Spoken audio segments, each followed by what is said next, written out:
Okie dokie. So welcome everyone to the ALA/SLA event today. We're talking with Ashley Orehek Rossi. I say that right? You did Um, actually. Good. I made sure to study the little blurb you sent me, and I was like, okay, there's a little pronunciation guide. I'm gonna make sure I know that. But I kind of copied and pasted that for the invitation, but I will let you go ahead and kind of talk about yourself, brag a little bit. We got some other fans and coworkers in the audience today, so I'm sure they'll chime in if they're like, well, actually, you forgot to mention this. But take it away, Ashley. Yeah, that's totally fine. And if people want to ask questions in the middle of this, that's fine too. You can raise your hand because I can see the little Zoom box thing. Thanks for Amy inviting me today. I'm really excited to be here and talk about my journey post-grad school. And if you notice, I have a theme going on with my dog. So you'll see him periodically through my PowerPoint. And yeah, I just wanted to come in and talk about like what post-grad school is like. I just graduated from UT actually last May. That's me in Neyland Stadium because why not? I thought that was such a cool experience. A few facts about me is that I'm from Philadelphia. So I've got all my favorite mascots up there. A little salty about my hometown teams at the moment, but it's fine. We'll bounce back. I recently got married. So and here's another picture of my dog. He looked really cute in his little tuxedo. And then for fun, my favorite animal is a flamingo. And I like to tell all my students that, or people who come to my PowerPoints. I also tell them that my office is themed with flamingos. So find the flamingo office. You'll find me. So if you notice in my title slide, I actually have the title of STEM librarian.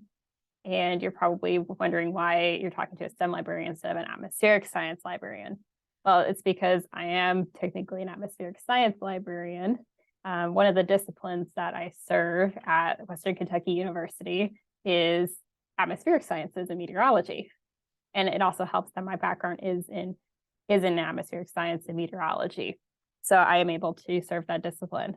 But I also serve all of the other STEM disciplines that exist on my campus as well. So if you're wondering how I became a STEM librarian, it's rather a long story, and it might be just as tiring as Riley is just as tired in his little bed. So let's see. We'll go back to when I had just graduated from undergrad with my meteorology degree. The traditional path for a meteorology major is usually broadcast, forecasting, or you go into academia. I did not resonate with any of those things, so I was still trying to figure out what I wanted to do with this degree. I attended a conference through the American Meteorological Society, which is one of the primary organizations for the discipline. I attended the career fair there, and I came across a table called Atmospheric Science Librarians International. And it piqued my interest. So I talked to the couple of ladies that were sitting there, and they said, hey, our conference is actually happening towards the end of the week. You should come to some of our sessions and learn more. So I went and attended the conference. And I really resonated with a lot of the things that they talked about. And that's when I realized I found my niche in meteorology.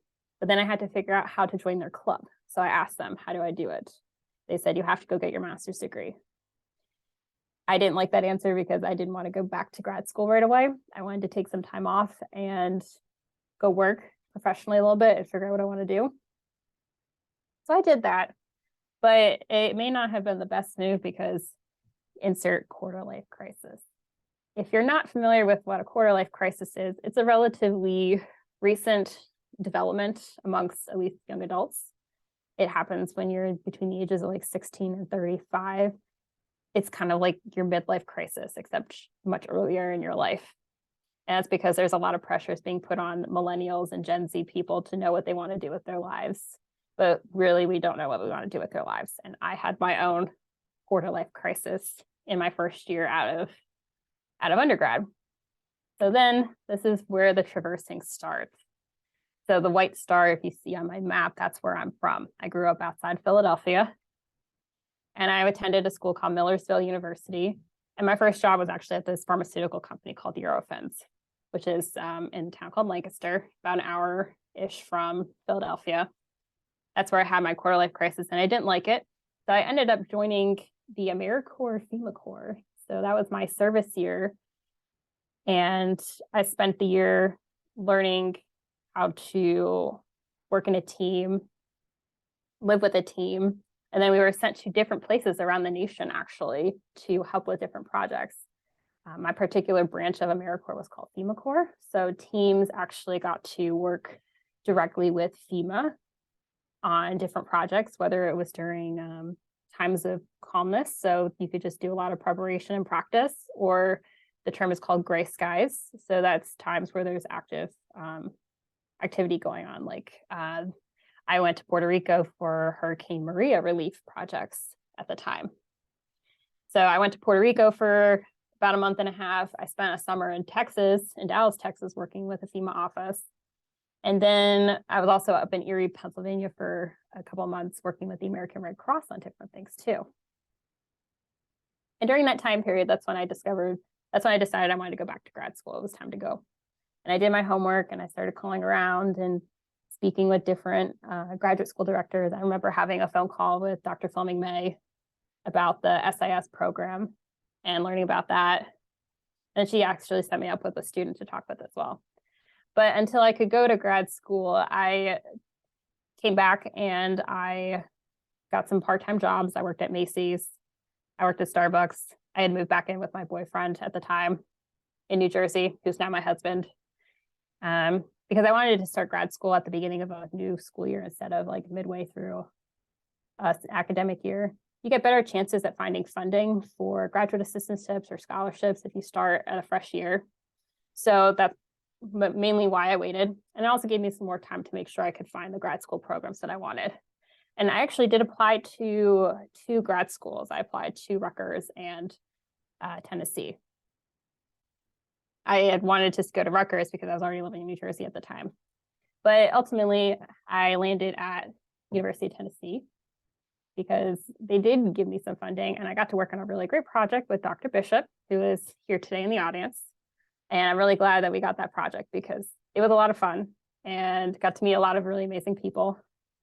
And I also got the great chance to move somewhere completely different, completely blind. I actually had never been to Knoxville or Tennessee before I went to UT. So that was its own experience in itself. And if anyone gets a chance to move blindly somewhere, I do recommend it because it is its own adventure, but also go in with a plan. And I have 2 stars over Tennessee because I also had to live between Knoxville and Chattanooga because my now husband had got a job at Chattanooga. So we had to live in between. There was a little town called Athens, if anyone's heard of it.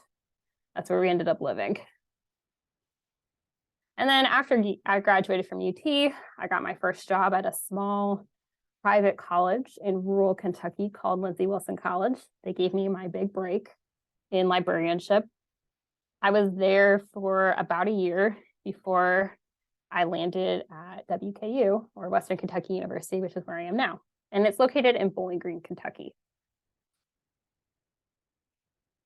So if you're wondering, what does an atmospheric science or STEM librarian do? This is just a short list of things that I do. I'm a subject specialist. So not just for atmospheric sciences, but I also cover biology, chemistry, engineering, and all their subdisciplines, physics, agriculture, and I know I'm missing one, math. I also cover math. So that's 7 departments. I do collection development for all those departments as well and all those subjects. So that's what I'm currently working on right now is I go in, I buy new physical books and ebooks that fit the current research needs of faculty and students, and also that fit in with current topics and areas of research. Any astronomy or astrophysics? Yes, I do cover astronomy and astrophysics. That's under the physics department. I also do some instruction and teaching. So I was telling Amy a little bit before the talk started that I was teaching a class recently about how to make a mini research poster and how to find data for students writing a paper. So those are just some of the topics that I could talk about. I could also do plagiarism, citations, academic integrity, or just a general intro to the library, whatever the teacher needs. I also maintain the online research guides. So they're your one-stop, like little hubs of information for finding data, finding journal articles, other fun little resources, or just learning about some of the books that we have in the library. I do different outreach activities, both for on campus for getting to know the students. And I also do stuff for the department as well, so I can let the faculty know that I'm here as a resource and that they can always use me. I serve at the reference desk, so can't get rid of that one. That one's classic. And I also do research interviews, which is also another classic job responsibility. And some other things that I do, I participate on different library teams. So right now, I'm working on one to help update our research guides to make them more standardized in their format. And I also participate on the social activities committee. So that's basically like our party planning committee, essentially. It's a lot of fun. We're working on the holiday party right now. I do different professional development activities, both inside the library and outside the library. So like I'm still involved with the American Meteorological Society and Atmospheric Science Librarians International. I started joining some other professional organizations like the Geoscience Information Society. That's it, GSIS. What else? Oh, I've also joined an organization called Toastmasters, which allows me to practice my public speaking skills and presentation skills in a safe setting. I highly recommend that for anyone, because if you're going to do a lot of talking in front of students or groups like I do, you need to know how to talk to people. And then I was also just recently on a hiring committee for a new reference assistant. Thank you. I appreciate that, Amy. No, I wish the party planning committee was as crazy as the office, but it's not. Everyone's really nice, which is great. Okay, let's see. So, and then there's probably more things that are going to come up, but those are like a list of the things that I do on a daily basis, sometimes more, sometimes less. I don't know if you also noticed on my title slide, but it says I'm an assistant professor. Not a lot of librarians actually get faculty status. A lot of them are staff status, or at my last position, I had the label as faculty, but I had only staff privileges. So I was a weird hybrid. So I didn't know how I identified in that role. But being faculty status means that I'm eligible for promotion and tenure stuff, which is awesome. So I get to still do the research and the conference presentations and publications. I have to perform service to the school and the college, as well as in my professional organizations. It also could include writing grant proposals, which I may do in the future. I don't have plans for it right now, but if one does come up, that's awesome. And then there's a bunch of other things too that I could use for promotion and tenure activities. Like right now, my biggest thing is that I'm the vice chair-elect or chair-elect for the Atmospheric Science Librarians International, which means I'm in charge of running the conference that's coming up in January. And then I'm also basically the organization president for the next year. Yeah, I didn't realize I was getting the organization president role when I volunteered to run the conference for the following year, but it's okay. I'll make it work. Yes, I am a very busy lady. There were lots of things that I did when I was a student that I think really helped me prepare for all the activities that I do in such a role. So first one being on the call project. So I got to learn about how to do research. I got to learn what IRBs are and how they work. I got to learn about data management plans. Got to learn how to work with different people and how to network and do resources and all that. My first year, I served on the SIS Director Student Advisory Board, which was under Dr. Kelly at the time. I was basically just a student member and to give my opinion on and perspective on things in the program. In my second year of the program, I was a very busy lady. I was on the CCI's Graduate Studies Committee, so I was just the information science graduate student representative on that. I also happened to be chosen for the CCI Dean Search Committee, so I was on the hiring committee for Dr. Mazur, which was a really cool experience because I really got to see what it was like to hire in academia at least that level, but you could scale it down for other levels of academia. I also served as the ALA TLA Joint Chapter President. Does TLA still exist? It does? Okay. Yeah, they renamed it, I think this year, to the TNLA to not get confused with like the Texas Library Association or any other state that starts with T. Okay. But yeah, no, there's a meeting. Like I had a meeting with them like in September, and then there's another one in October. But yes, it is still very much alive.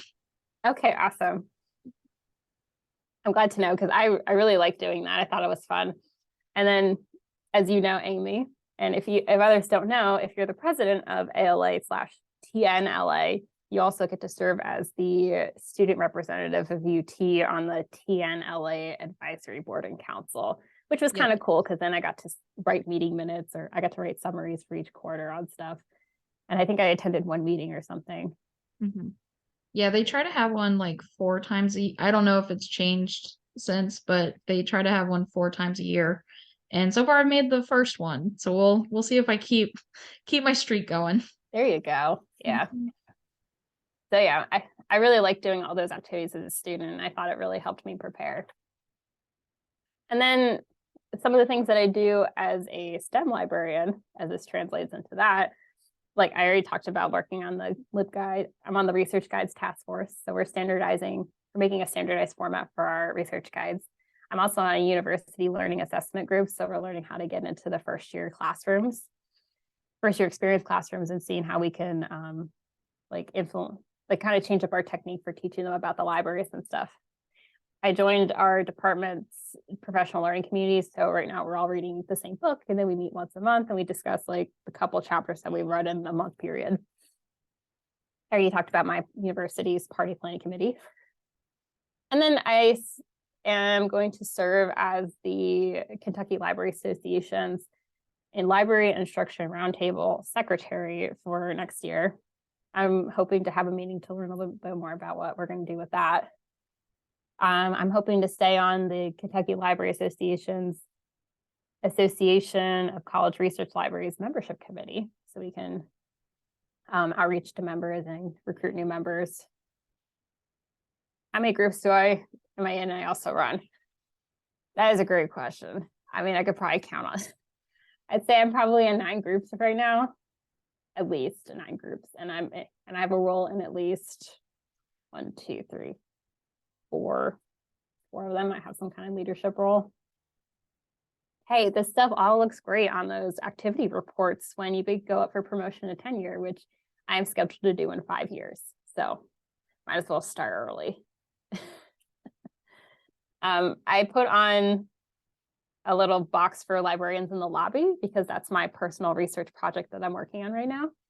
Just a little bit of background on that. I came across this concept of roving reference librarian, and I thought it was really cool. So I wanted to do like our own little like version of that here at Western Kentucky. So I roped in one of my other coworkers who has the last department of my science and engineering college. And we're hoping to set up reference desk stations in like the main areas of where the science and math majors are. So we're gonna like sit in the lobby, have office hours. So we're bringing ourselves to the students. We're not gonna do it every day because nobody's got time to go there every day and sit there. So we're hoping to do it like on a periodic basis and just remind students that, hey, we're here. You can also come visit us, even though we're like just literally across the street. But I know when I was an undergrad, I never really left my academic building once I got into my higher major classes. I just kind of stayed there. So just want to remind them that we have different library resources and that we're here. And then there's my vice chair and co-chair for my Atmospheric Science Librarians Conference. And then I probably forgot to mention this earlier, but in that Toastmasters group, I am now the secretary for my local chapter. So my current project there is running our open house that we're having in January. So if anyone wants an invitation to come check out what Toastmasters is like, I could send a link to our registration form when I get it finished. You're interested, Amy? Okay, I'll forward it to you, and then you can share it with ALA and TNLA if you want. I was gonna say that sounds really neat. That sounds like a great resource for not just me but other students. So yeah, if you can send that to me, that'd be great. Yeah, so it's going to be totally on Zoom, so anyone can join as long as you have the link. Yes, I want to publish my stuff, Wade. I'm hoping to. I just don't know where, and I think those journals would probably be a good spot. I think we're doing a literature review right now, and that's one of the journals that I've been finding a lot of stuff in, the Reference and User Services Quarterly. So let's see. So I know one of the questions I'll probably get from students is like, what is the application or interview process like to become a university or academic librarian? Sometimes it can take weeks to months. I know for my job, the application opened up in November. So this was November last year, and it closed in January of the beginning of this year. So there was like a 2-month window to apply to this job. And then when I found out I got picked to be interviewed, I went through 2 different rounds of the interview process. So the first one was just an online Zoom call that came maybe like a month after the application deadline. And then the second round was a couple weeks after that. And then it was another month before I actually got the call to say that I got the job, which I thought was awesome. So I guess the process was really like 2 months in total. But then they also weren't going to hire me until the following fall. So I basically had 5 months before I had to be in my new role. Yeah, it was a long time. I didn't like waiting that long either. I would have much rather started like at the end of the beginning of the summer semester. But I mean, you got to go with the fiscal year of the school, right? And then also, if you do happen to get into the higher rounds of the application process, most likely you'll be asked to give a presentation. So it would depend on what the search committee is looking for. I know for mine, for this job, the STEM librarian one, I had to give like a mini instruction session on any topic of my choosing, as long as it was within the ACRL's information literacy framework. So I had to find the framework and pick a topic from that. I forget what I was talking about, but I think I did like database searching, and I used my previous institutions' guides and resources for that demonstration because I didn't have access to Western stuff at the time. And you could probably use screenshots too, but I like going and actually navigating the databases and web pages myself. Yeah, I definitely agree with you there. I've had instructors who did both, and I always like the ones where they actually go through it, because it's like I remember like going through and like what they do. So yeah, I think that would get my vote. Yeah, so again, it depends on what they're looking for. And then I figured some people are going to ask, do you need a science background to be in this job? No, it's not required, but you'll find that it's under the preferred qualifications for especially like a science discipline role, is that they're going to ask for people who have a bachelor's degree or working knowledge in certain fields and stuff. And that was also something that I found in some of the research that I did with Wade on Call.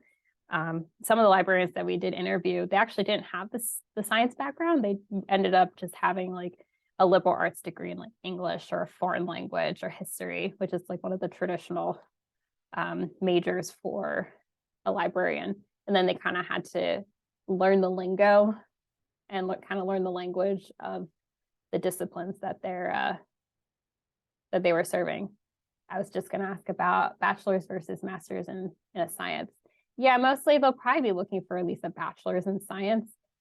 There was at least one librarian I remember speaking to, they had a master's and a PhD in science before going back and getting their MLS. So if you have at least a bachelor's, I think that's fine. Yeah, sometimes they had to, they were saying that they actually had their job qualifications expanded because I guess they were having trouble, the search committee was having trouble finding somebody with a bachelor's background. So they expanded it to master's or PhD people. So no, it's not required, but it's going to be a preferred qualification and it will help you stand out more in that case. So I wanted to give a bit of 2 cents for some things to think about with moving up and out. It's definitely helpful to get some customer service experience. So while I was working with Wade on call and taking my classes, I was also working at Starbucks about half time. So I got to learn how to work with people on a team again, how to communicate.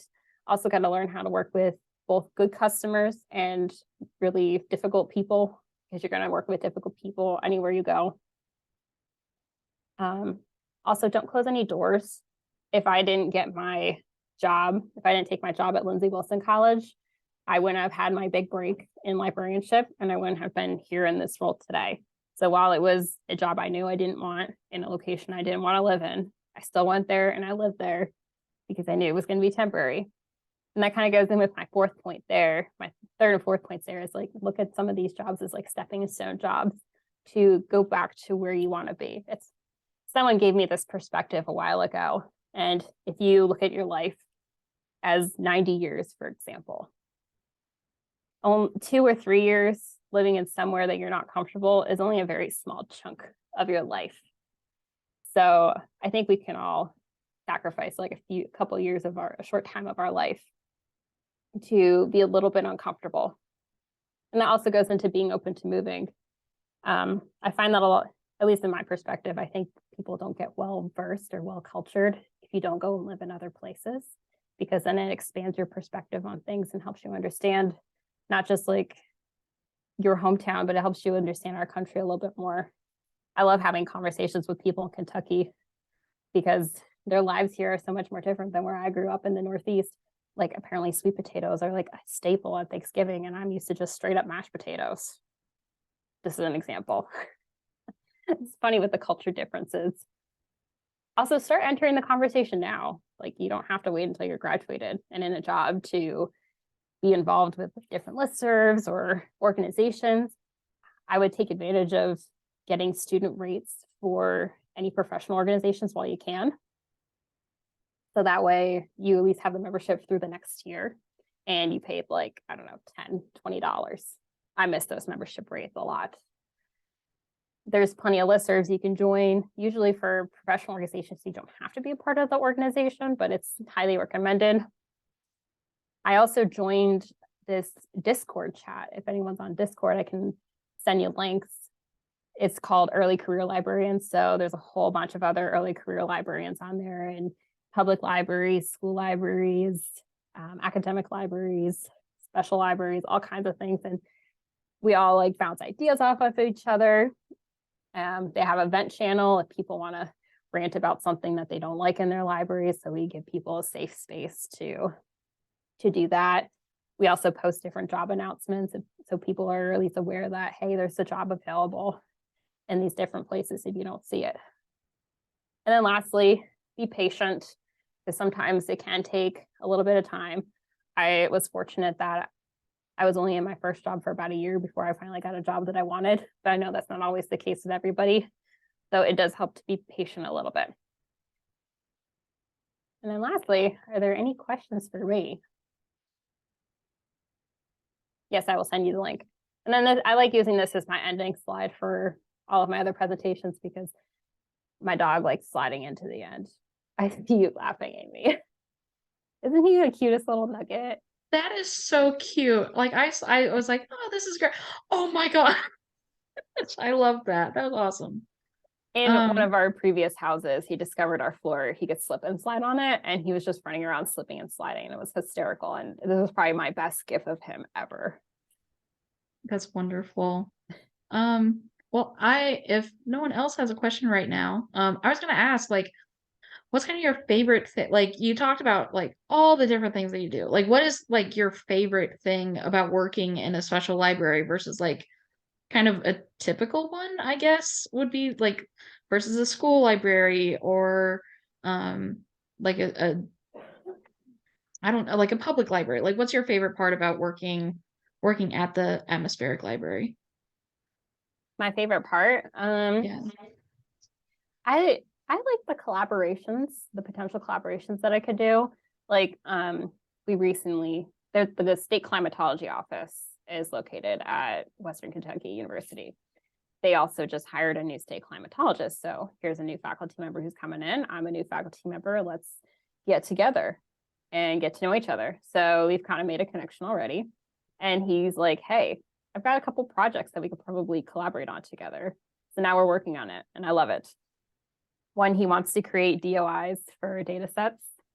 So I'm trying to figure out how to create DOIs for data sets, or at least climate data sets, because I don't think only like one other state actually does it right now. So looks like Kentucky might be the second state to implement DOIs on climate data sets.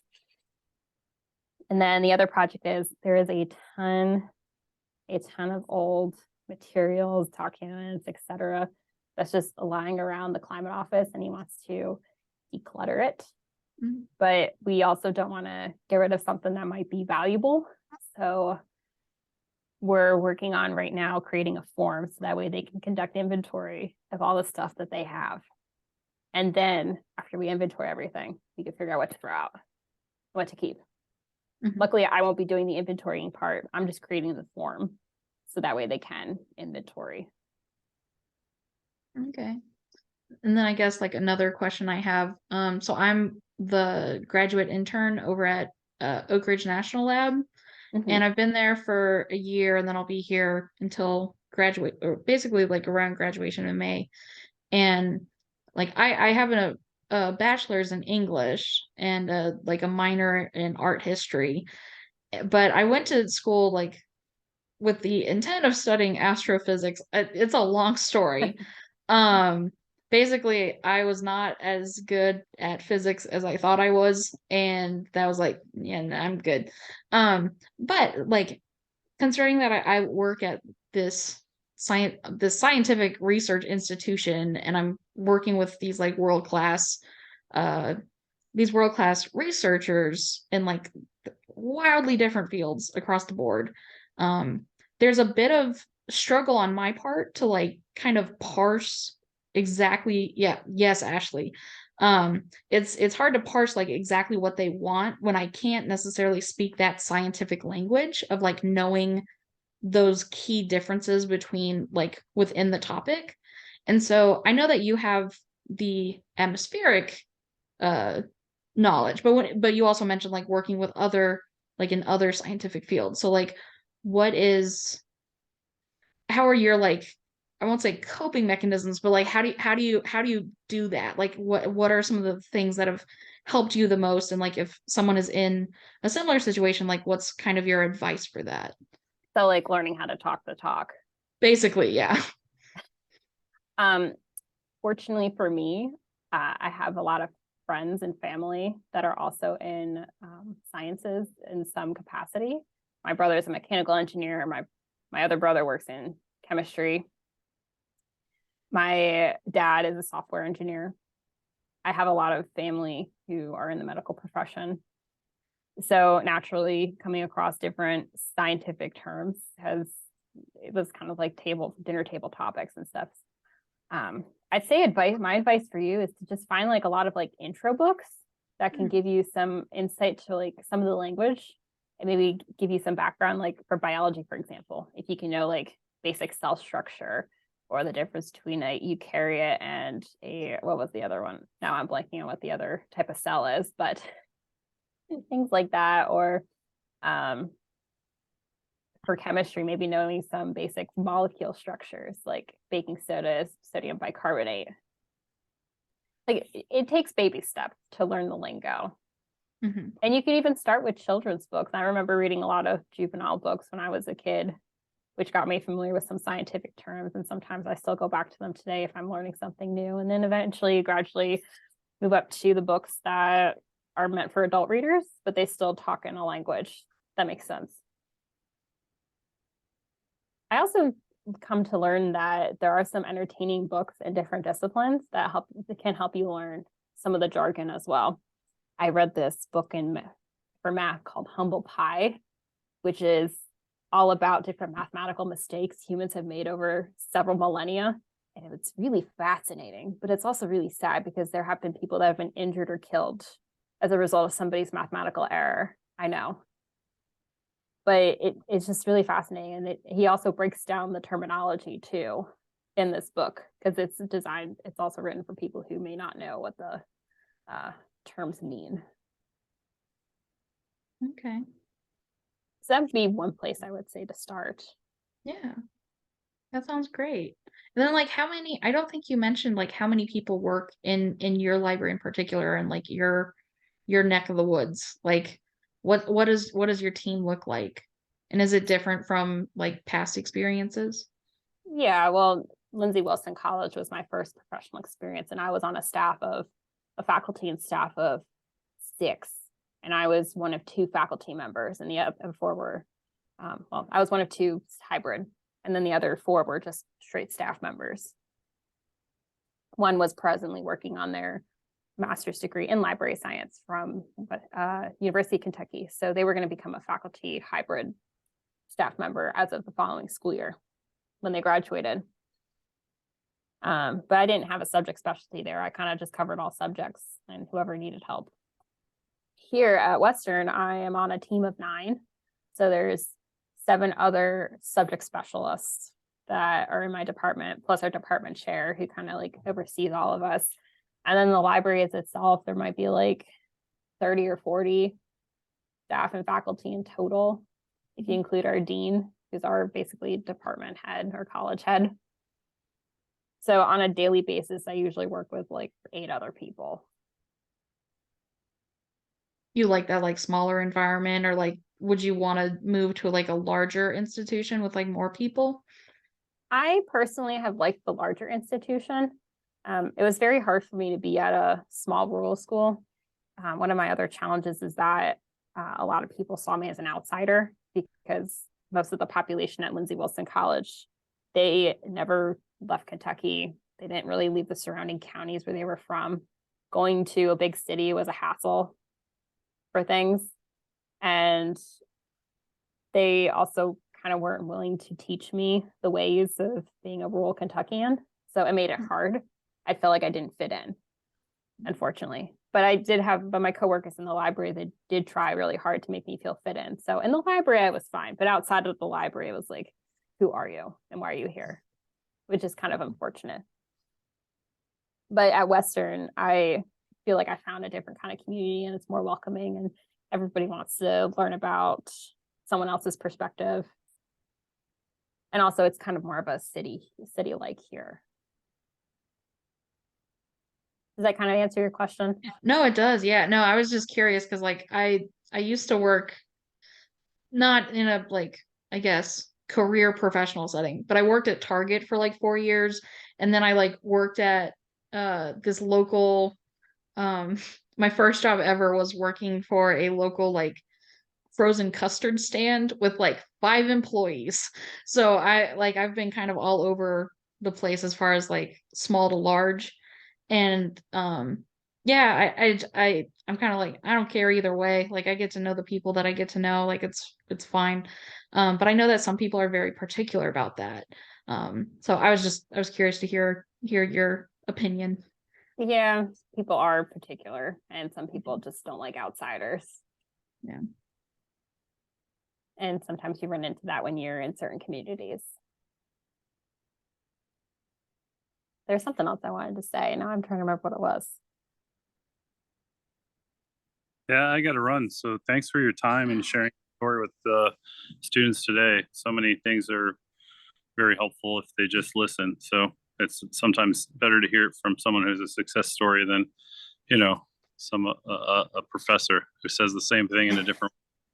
But we're all proud of you, Ashley. Thanks for sharing your time and Of course, Wade. You might keep climbing the other stepping stones. Who knows where you might end up? But Yeah. exciting update. Cool. It was nice to see you. I appreciate all that. And I really have to thank you too. Because I also wouldn't be here today without Wade. It was a very tough time to be a grad student and probably a person. So it's you're very resilient and nothing else should be as hard, I hope. So good luck on the rest of your journey. Well, stay in touch for sure. Oh, of course. Always. But stop saying yes to everything. You're not going to have any time for anything. I know. Like my husband wants to have kids someday and it's like, I don't know how I'm going to have kids and maintain all of this. I'll see you later. Yeah, I do wonder too about how I'm going to work with this work-life balance, but I guess people make it work at some point. And also, I don't have kids yet, so I guess I can get the bug out of my system while I can. Just work hard, and then you're like, okay, I need a break. Let's have some kids. Exactly. Yeah. Let's be exhausted for completely different reasons. Exactly. Yeah. And I do like the work-life balance that I have here a lot. Yeah, I So mean, like, yeah, some people thrive just going, and some people are like, nah, I need a break. So it's just up to your personal preference and what you can do. I think I became more of a yes person in this role because at my role at Lindsay Wilson, I wanted to be more active and be more involved in different activities, but I didn't have a lot of the opportunities there.